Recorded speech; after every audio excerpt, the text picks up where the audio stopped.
தமிழ்நாட்டில் திமுகவின் வீழ்ச்சிக்கு விஜய் வழிகாட்டியாக இருப்பார் என்று பாஜகவினர் பலர் இணையதளத்தில் கருத்து தெரிவித்து வந்தனர்.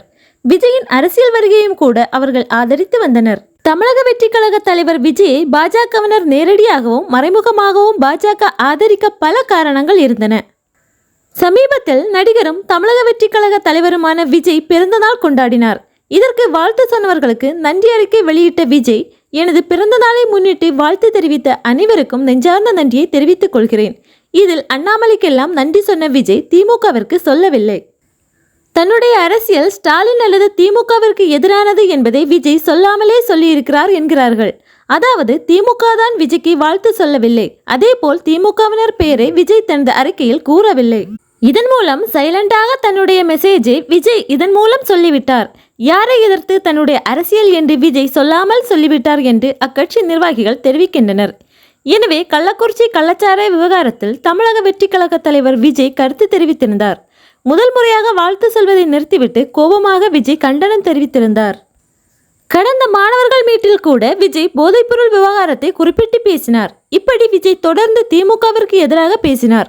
இதனால் தமிழ்நாட்டில் திமுகவின் வீழ்ச்சிக்கு விஜய் வழிகாட்டியாக இருப்பார் என்று பாஜகவினர் பலர் இணையதளத்தில் கருத்து தெரிவித்து வந்தனர். விஜயின் அரசியல் வருகையும் கூட அவர்கள் ஆதரித்து வந்தனர். பாஜக ஒரு காலத்தில் எம்ஜிஆரை கொண்டாடியது, காரணம் திமுகவின் வீழ்ச்சி. அதேபோல் ரஜினியின் அரசியல் வருகையை பாஜக கொண்டாடியது. அவருக்கு பின் பாஜக இருப்பதாக கூட கூறப்பட்டது. ஆனால் ரஜினி அரசியலுக்கு வரவில்லை. இப்படி இருக்க விஜயின் அரசியல் வருகை திமுகவிற்கு முடிவுரை எழுதும் என்று பாஜகவினர் பலர் விவாதங்களை மேற்கொண்டனர். ஆனால் அதே விஜய் தற்போது நேரடியாக பாஜகவின் அடிப்படை கொள்கையை எதிர்த்துள்ளார். பாஜக உறுதியாக இருக்கும் நீட் விவகாரத்தில் கடுமையான கருத்துக்களை விஜய் வைத்துள்ளார்.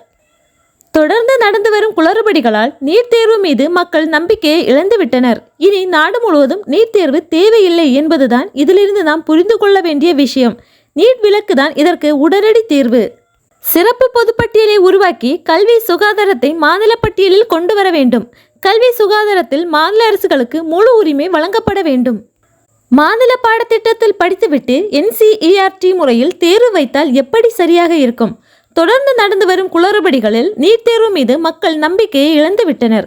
நாடு முழுவதும் நீட் தேர்வு தேவையில்லை என்பதுதான் இதிலிருந்து நாம் புரிந்து கொள்ள வேண்டியது. நீட் தேர்வு மாநில உரிமைகளுக்கு எதிரானது. ஒரே நாடு ஒரே பாடம் ஒரே கல்வி என்பது கல்வி கற்கும் நோக்கத்திற்கு எதிரானது என்று விஜய் பாஜக அரசியலுக்கு எதிராக பேசியுள்ளார். இதன் மூலம் தான் திமுகவை மட்டும் எதிர்க்கப் போவதில்லை, இனி பாஜகவையும் எதிர்க்கப் போகிறேன் என்பதை வெளிப்படையாக விஜய் அடித்து சொல்லியுள்ளார். மாநில அரசு செய்யும் தவறுகளையும் மத்திய அரசு செய்யும் தவறுகளையும் தைரியமாக சுட்டிக்காட்டி மக்களுக்கான கட்சியாக இருக்கும் தமிழக வெற்றி கழகம்.